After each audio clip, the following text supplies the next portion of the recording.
As-tu déjà eu l'impression que Dieu t'avait abandonné?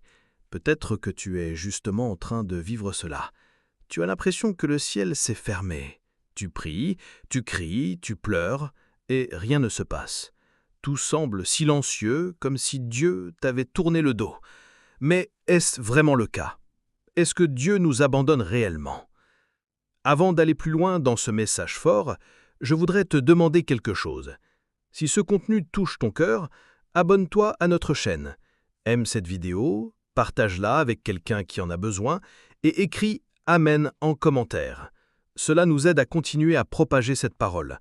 Notre chaîne ne demande aucun soutien financier. Ta présence ici est déjà précieuse. Prions ensemble pour comprendre ce que la parole dit à ce sujet. 1. Le silence de Dieu n'est pas une absence. La première chose à comprendre, c'est que le silence de Dieu ne signifie pas qu'il est absent. Dans Ésaïe 49, 14 et 15, le peuple d'Israël disait « Sion disait « L'Éternel m'abandonne, le Seigneur m'oublie. Une femme oublie-t-elle l'enfant qu'elle allait? N'a-t-elle pas pitié du fruit de ses entrailles? Quand elle l'oublierait, moi je ne t'oublierai pas. » Même quand tu te sens oublié, Dieu dit « Je ne t'oublie pas ». Il est présent, même dans le silence. 2. L'âme humaine réclame des réponses, mais Dieu agit dans l'invisible. Quand on traverse des moments de crise, notre âme cherche désespérément des explications. Des pensées surgissent comme « Quelqu'un m'a jeté un sort »,« Dieu est en colère contre moi »,« Il m'a laissé tomber ». Mais souvent, ce sont nos émotions qui prennent le dessus. Le monde spirituel existe, mais la peur, la douleur et l'angoisse peuvent brouiller notre discernement. Le roi David lui-même disait dans le psaume 13, 1 à 2 « Jusqu'à quand, Éternel, m'oublieras-tu sans cesse? Jusqu'à quand me cacheras-tu ta face ?» Mais il conclut au verset 5 « Moi, j'ai confiance en ta bonté. Mon cœur est dans l'allégresse à cause de ton salut. » Même quand on ne ressent rien, on peut choisir de faire confiance. 3. L'esprit anxieux crie, mais le Saint-Esprit murmure. Quand nous sommes anxieux, notre esprit s'agite, mais la paix de Dieu dépasse tout entendement. Philippiens 4, 7. La paix de Dieu, qui dépasse tout entendement, gardera vos cœurs et votre esprit en Jésus-Christ. Et cette paix nous garde lorsque nous remettons nos bardeaux. Philippiens 4, 6 à 7. Ne vous inquiétez de rien, mais dans toute chose, faites connaître vos besoins à Dieu par des prières et des supplications avec des actions de grâce. Dieu n'a pas cessé de parler, c'est souvent nous qui avons cessé d'écouter. Il parle autrement, à son rythme, dans son silence. 4. Quand tout semble sombre, c'est pour que ta foi grandisse.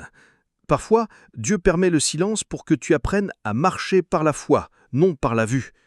2 Corinthiens 5, 7. Car nous marchons par la foi et non par la vue. S'il fallait tout voir pour croire, ce ne serait plus la foi. La foi, c'est croire même dans le noir. 5. Le vrai abandon, c'est quand l'homme abandonne Dieu. Le sentiment d'abandon est humain, mais Dieu, lui, reste fidèle. Jacques 4, 8. Approchez-vous de Dieu, et il s'approchera de vous. Ce n'est pas automatique, c'est à toi de faire le premier pas. Il est toujours là, attendant dans le lieu secret, dans ton silence intérieur. 6. Dieu n'agit pas comme les hommes, il ne se vexe pas, il ne s'éloigne pas par fierté. Parfois, on projette sur Dieu nos propres réactions humaines, mais Nombre 23, 9 nous rappelle que Dieu n'est pas un homme pour mentir, ni fils d'homme pour se repentir. Il est fidèle, même quand nous ne sommes pas fidèles. Il reste même quand nous partons. 7. Apprenez à entendre Dieu dans le silence. Avez-vous déjà essayé de ne plus demander, mais simplement d'écouter? Psaume 46, 10. Arrêtez et sachez que je suis Dieu. Dieu parle encore, mais souvent il attend qu'on fasse silence à l'intérieur pour qu'on l'entende. 8. Le désert n'est pas une punition, c'est une école de force. Jésus lui-même a été conduit dans le désert par l'Esprit. Ce n'était pas un abandon, c'était une préparation. Matthieu 4, 1. Alors Jésus fut emmené par l'Esprit dans le désert pour être tenté par le diable. Si Jésus est passé par là, pourquoi pas nous? Mais souviens-toi, le désert a toujours une fin, et ceux qui en sortent en sortent avec autorité. 9. Le vrai combat spirituel, c'est quand tu arrêtes de faire confiance. L'ennemi n'a pas gagné quand tu pleures, il gagne quand tu cesses de croire. Hébreux 11:6. Or, sans la foi, il est impossible de lui être agréable. Même dans l'épreuve, la confusion ou le doute, continue à faire confiance. 10. Dieu ne t'a pas abandonné. Il est là, maintenant. Cette parole est pour toi, qui te sens seul, qui a pensé à abandonner. Dieu est là, il voit ta douleur, il ne t'a pas laissé.